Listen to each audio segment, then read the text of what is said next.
Tras los fenómenos atmosféricos y sísmicos, Puerto Rico debe estar más preparado y con mayor conciencia y conocimiento de las buenas prácticas en arquitectura, diseño y construcción. ¿Cómo lo haces? Aquí tendrás el acceso a este conocimiento de forma fácil y sencilla. Ahora comienza Arquitectura en Blanco y Negro.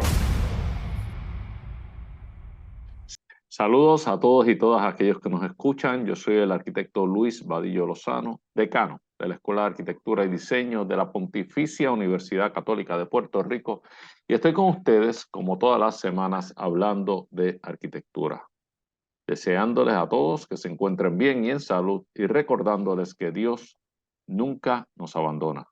Como siempre les digo, ustedes no han vivido ni vivirán un solo día sin arquitectura.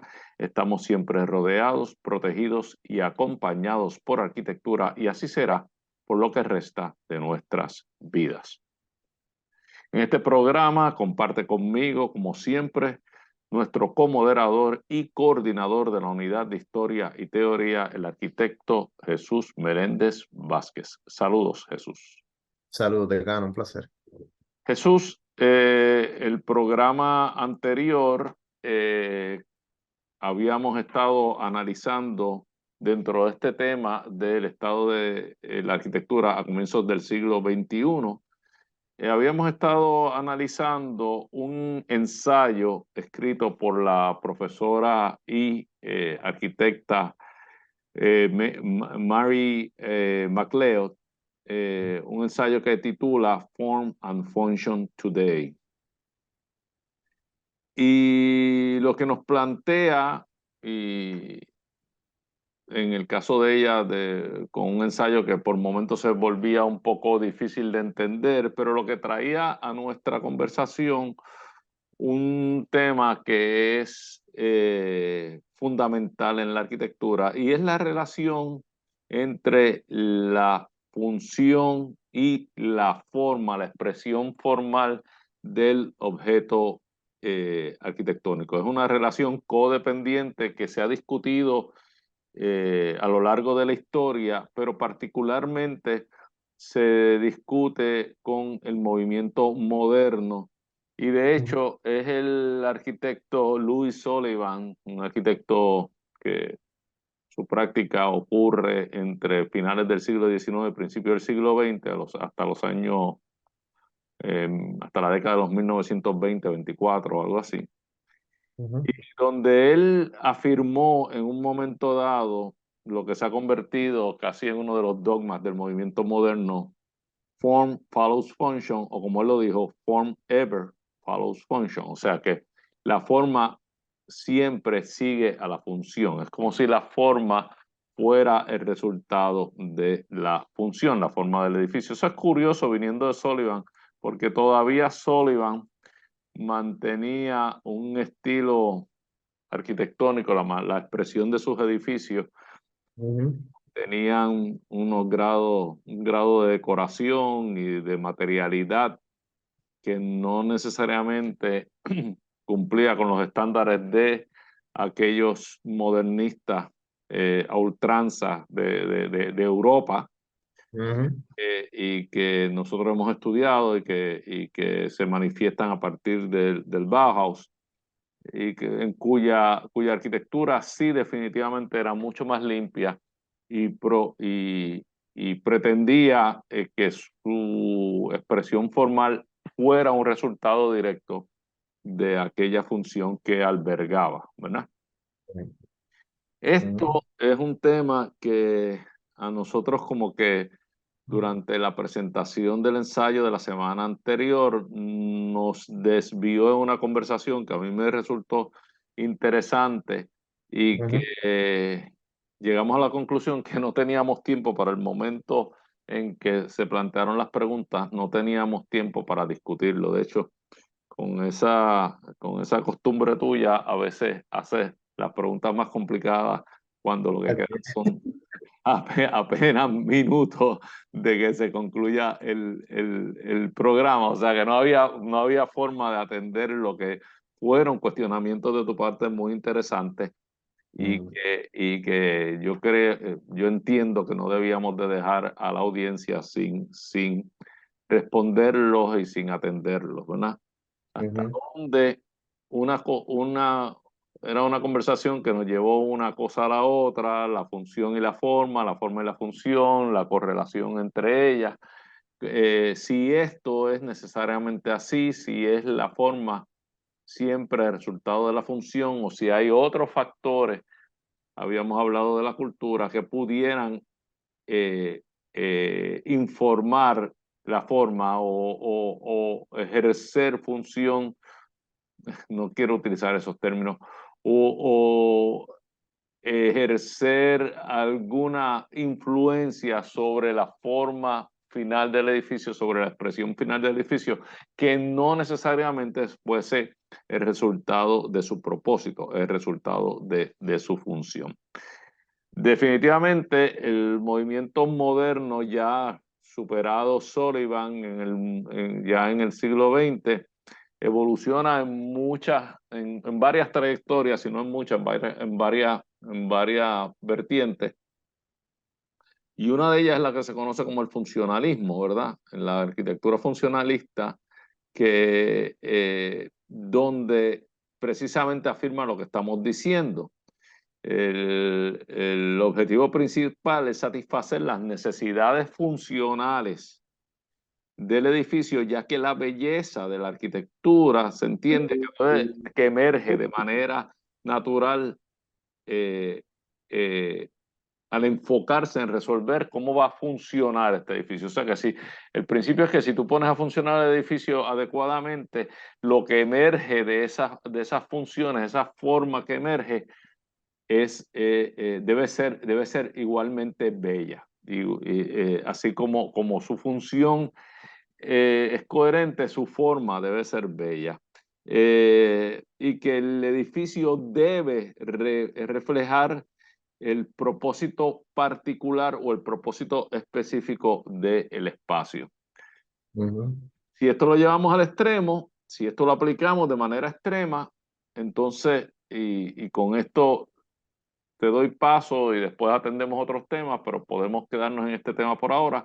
Si esto lo aplicamos de manera extrema, o sea, si la forma del edificio va a ser resultado directo de solucionar su función y la belleza del edificio va a ser resultado directo de tener una solución de función correcta, coherente, entonces podríamos concluir que la belleza del edificio en el movimiento funcionalista o en la vertiente del movimiento moderno hacia el funcionalismo es entonces el resultado de un accidente y no resultado de una intención. Y ahí caíamos en el tema, si hay arquitectura sin intención, si no hay arquitectura sin intención, entonces la arquitectura que emerge del funcionalismo puro, aplicado puro y de manera estricta, no sería propiamente arquitectura. O sea que ahí lo voy a dejar hasta ahí por el momento y permitirte que un poco reacciones a este montón de ideas que estoy trayendo, pero que quería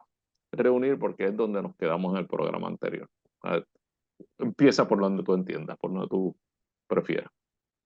Claro, bueno, yo creo que las últimas tres preguntas son un poco complicadas. Am, bueno, hmm, yo te diría que gran parte de lo que se busca del funcionalismo, yo no sé si hemos tenido la oportunidad en programas anteriores de hablar un poco, pero usualmente hay tres ideas primordiales en el funcionalismo, ¿no? En donde la primera es que la idea de que ningún edificio es bello a menos que cumpla adecuadamente su función, ¿verdad? La segunda parte del funcionalismo um, adopta esta idea de que si un edificio cumple su función, es ipso facto bello, ¿verdad? Y lo tercero es que adoptan una idea de que, puesto de que la forma está relacionada con la función, todos los artefactos, incluidos los edificios, son una especie de, digamos, arte industrial aplicado, ¿no? Que estaba altamente influenciado por estas vertientes en Alemania y que luego se exploraron en toda Europa y que llegaron ciertamente a los Estados Unidos, ¿no? Curiosamente,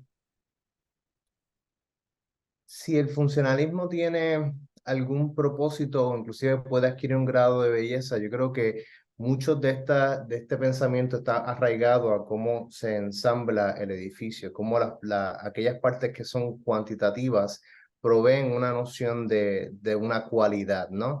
Pero una cualidad casi que alienada del componente, yo diría, cultural, ¿no? O que está altamente arraigado a un componente tecnológico, ¿no? Y esto me recuerda muchísimo a estas observaciones que hace Le Corbusier en su libro Hacia una nueva arquitectura, en donde dice, mira, ¿sabes qué? Hay nuevas tecnologías que están llegando, pero lamentablemente la arquitectura clásica no puede adoptarlas, ¿verdad? No puede, digamos, encarnar la estética que aceptaría realmente estas nuevas tecnologías y por ende se necesita una nueva sintaxis, una nueva gramática de arquitectura, ¿verdad? Sin embargo, hay unos cuestionamientos curiosos para mí, ¿no? ¿Qué viene primero, la forma o la función, ¿verdad? O esto es una eterna negociación entre ambos conceptos que son fundamentales en arquitectura. O sea, por ejemplo, tenemos una referencia teórica muy grande que es la de los 10 libros de la arquitectura de Vitruvio, donde está esta famosa trilogía de él, la Utilitas, la Firmitas y la Venustas, ¿verdad? La utilidad del edificio, la firmeza o la estabilidad del mismo y por último la belleza. Que aprovecho para tal vez contestarte tal vez aportar una observación que haces de Louis Sullivan. Yo creo que la razón por la cual él mantiene todavía esta esencia de una arquitectura ornamentada, primero, yo creo que la influencia de la Escuela de Bellas Artes de París, a pesar de que él no culminó, y fue uno de los primeros norteamericanos en pasar el examen y entrar, ¿verdad? Pero después abandona.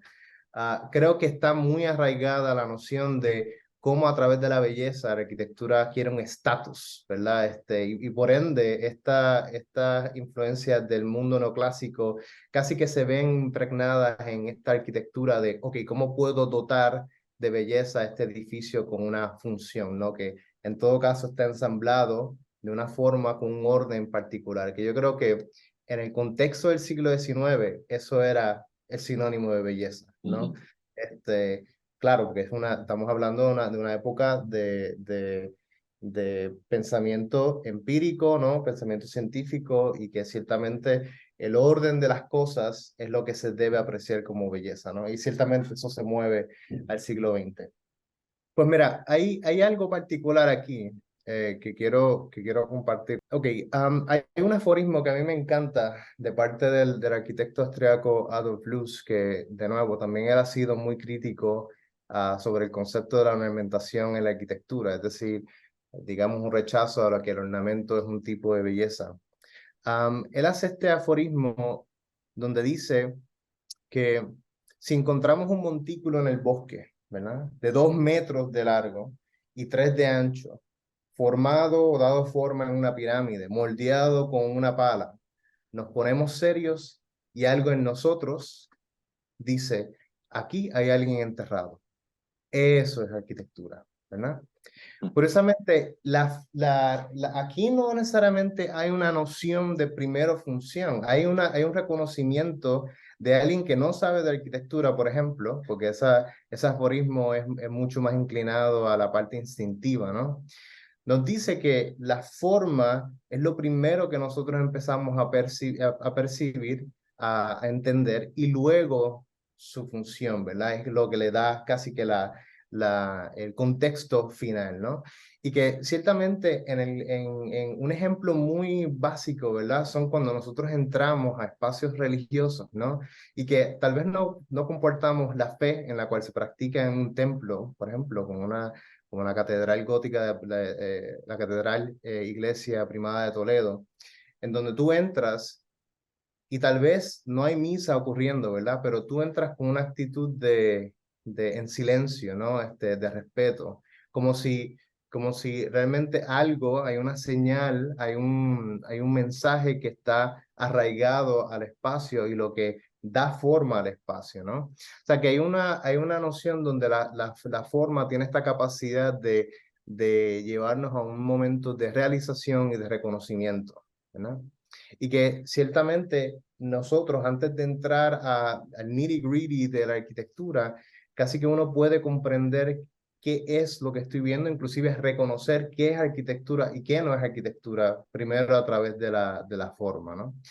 Oye, no sé si quieres como que reaccionar. Sé que esto Sí, es... no, sí quiero reaccionar porque sobre todo con relación a esta última afirmación tuya de que uno puede distinguir, uno va a saber distinguir, me corrige si eso no es lo que estabas afirmando, entre qué es arquitectura y qué no es arquitectura. Yo no estoy tan seguro de eso. A mí me parece que en la mente de una gran cantidad de personas, Ujú, la verdadera arquitectura o la arquitectura de calidad, si podemos distinguirlo, la arquitectura bella, ujú, es aquella arquitectura que está más trabajada, más elaborada, y si podemos utilizar el término que tú usas, arquitectura que está más decorada.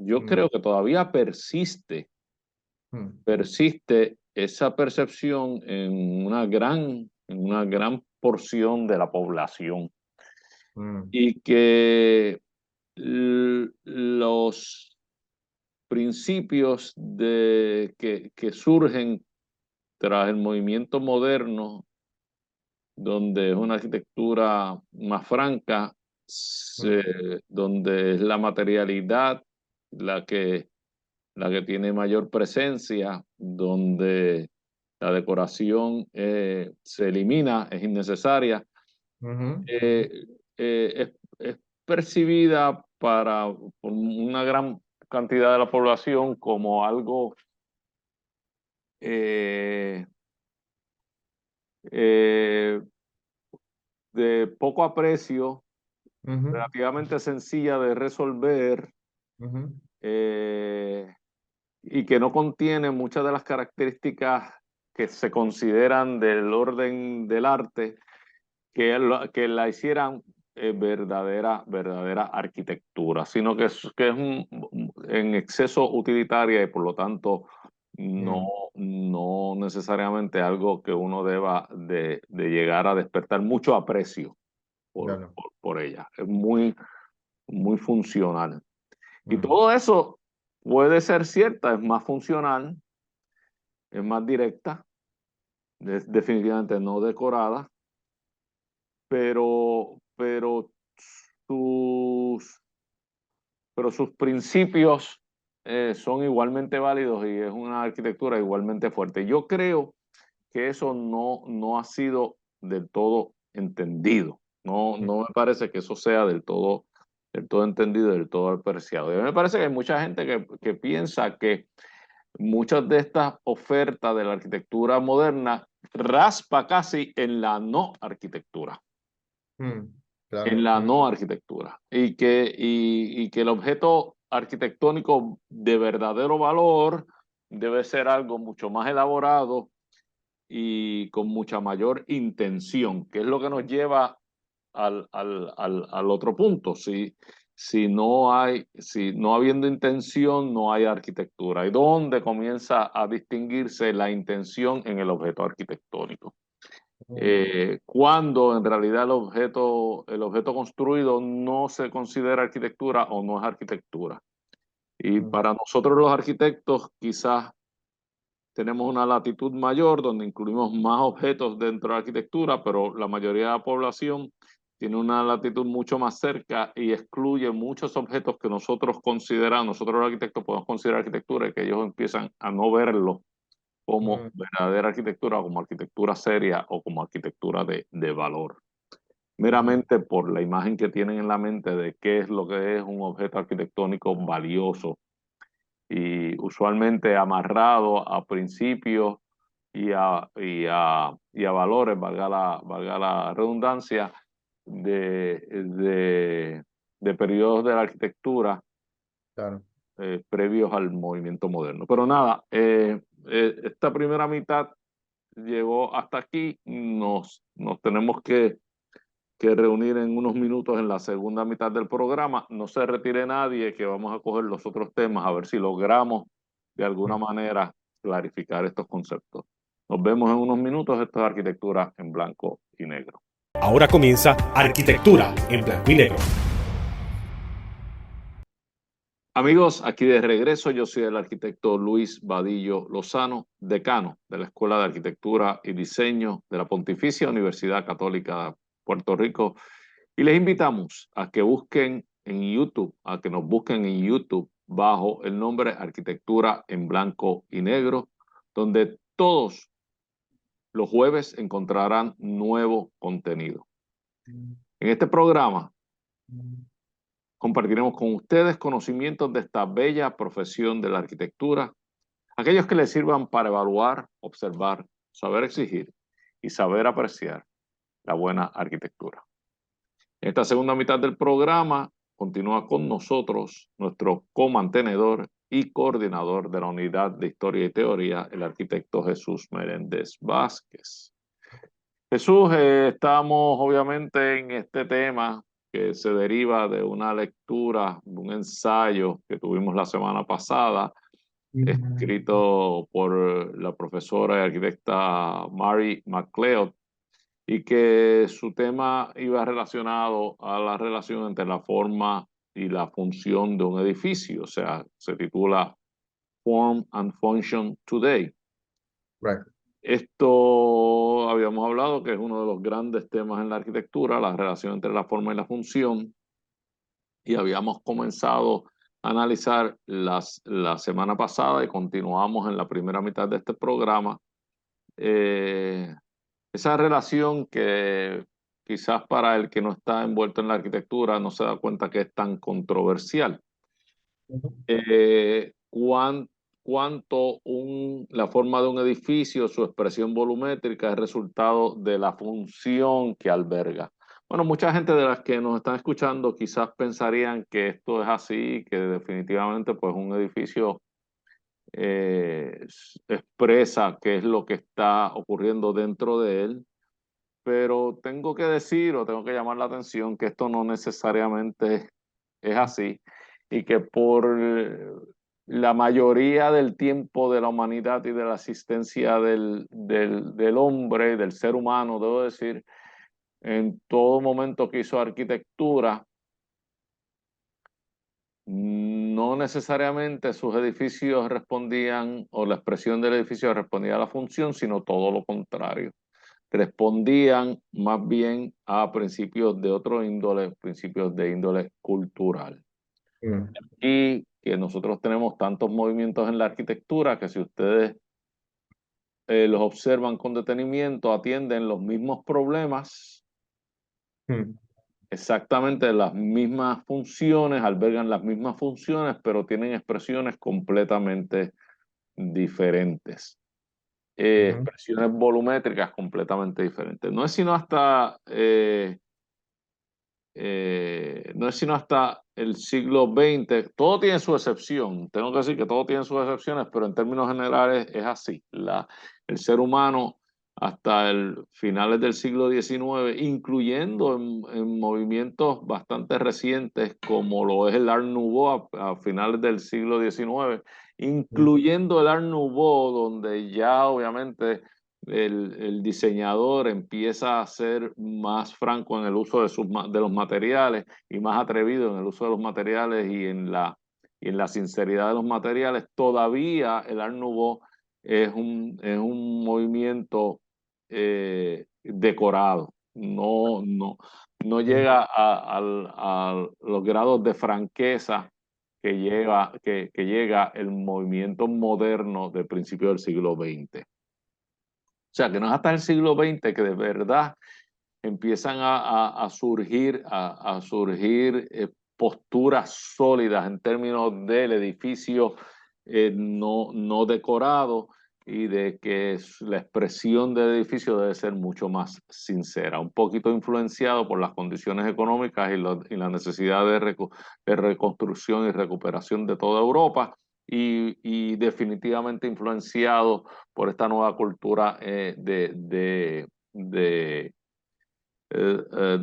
estética industrial que proviene de la segunda revolución industrial. Todo esto lo hemos hablado, o sea que no en programas anteriores, o sea que no queremos abundar mucho en esto. Llega al grado de que habíamos hablado de la expresión de Louis Sullivan, que tanto nos acompaña, de form ever follows function, la forma siempre sigue a la función.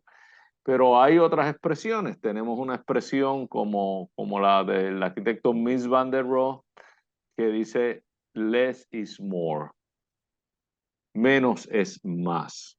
En clara referencia de que la arquitectura no debe ser decorada, no debe pretender ser lo que no es, debe de haber total sinceridad tanto en su expresión formal como en su expresión, en sus grados de decoración, que sabemos que Mies van der Rohe lo lleva al extremo, ¿verdad? Eso él casi que obliga a las funciones dentro de una forma que él predetermina. Esto fue combatido en el movimiento postmoderno de los años 70, finales de los 70 y 80, por el gran postulante de ese movimiento, o el primer postulante, el arquitecto Robert Venturi, que cambia el less is more por el less is bore, o sea, menos es aburrido. ¿Por qué? Porque la postura del movimiento postmoderno de la segunda mitad del siglo XX es que la arquitectura había llegado a grados de tal grado de simplicidad, de minimalismo, que había perdido interés y había perdido capacidad de despertar entusiasmo, de despertar afinidad, de despertar incluso aprecio en el usuario, porque el usuario no se sentía reconocido en esa arquitectura.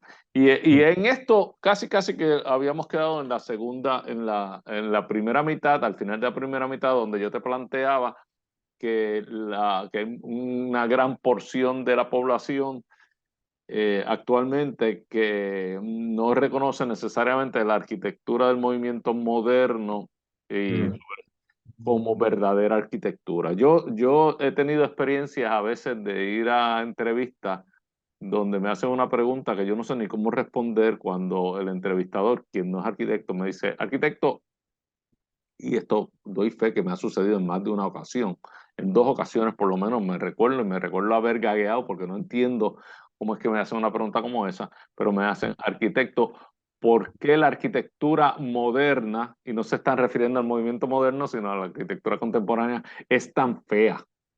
Y yo digo, ¿de verdad? Bueno, primero, yo espero que no esté insultando la arquitectura que yo hago. Y segundo, qué manera más simplista de ponerlo. Y siempre me pregunto, ¿cómo es posible que el ser humano tenga la capacidad de aceptar la simplicidad, el minimalismo y la falta de decoración en cualquier otro objeto? Nuestros teléfonos, en nuestros televisores, en nuestros vehículos, en cualquier otro objeto,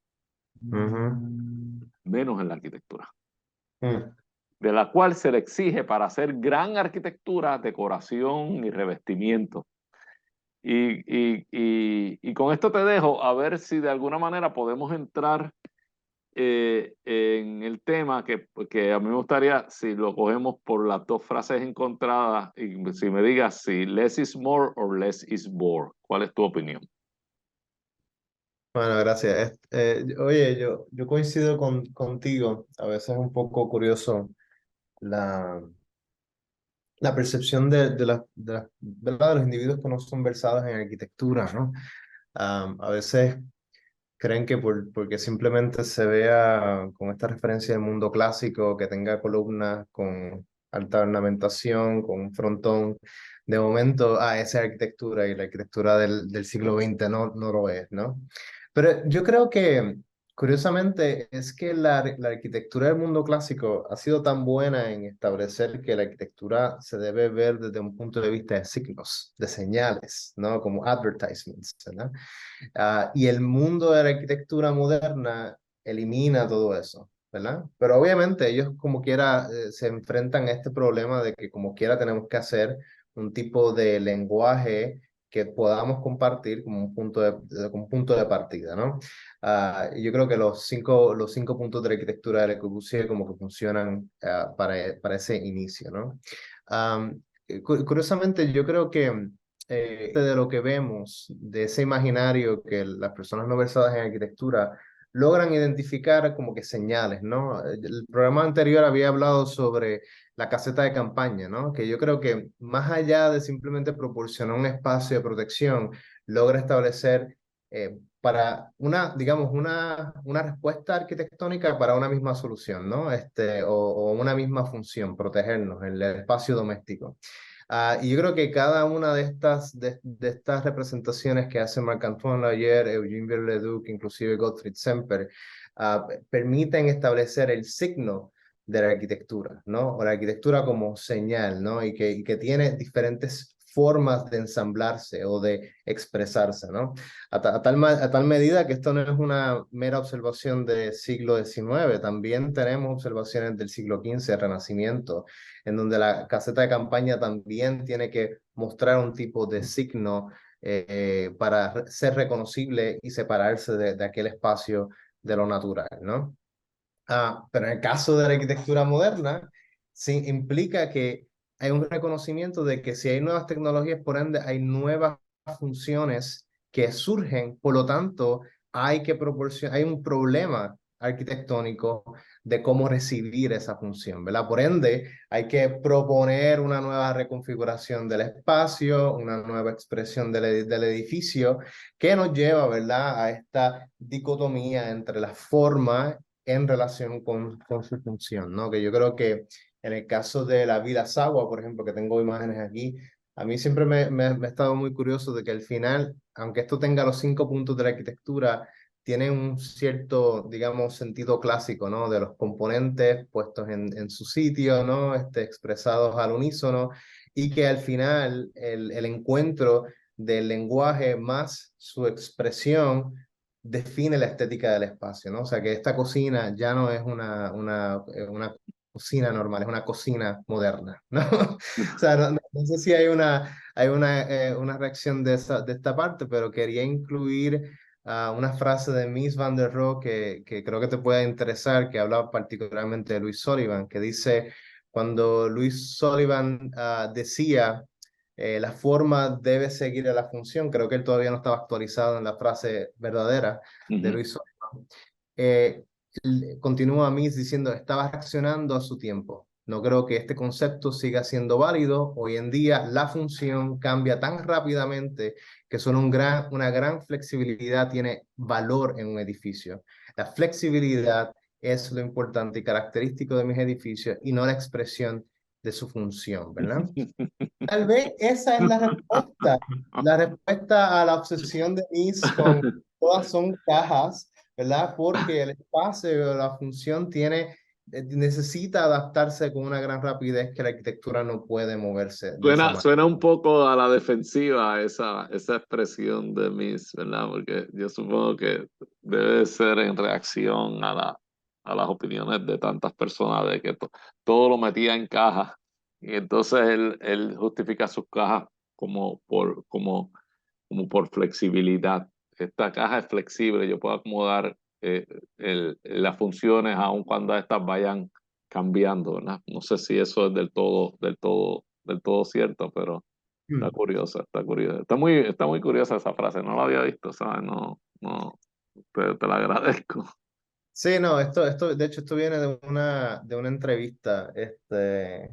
Te la debo cuando la encuentres bien, pues te envío la entrevista completa para que lo veas. Pero curiosamente, en el paradigma, o sea, en el pensamiento de Mises, él tiene esta obsesión con la flexibilidad de la forma y de la función, pero también tiene esta obsesión de que la arquitectura es un lenguaje, ¿verdad? Que aún así, al igual que que Le Corbusier y que inclusive que comparte con la arquitectura del mundo clásico. Hay una forma de ensamblar la arquitectura entre sus partes, ¿no?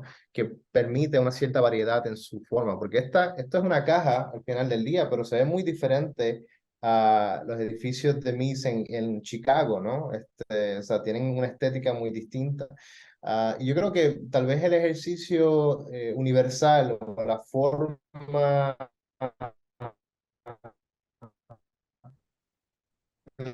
anatómica, una Estamos teniendo un poco de problema con la... cultura, es ciudad.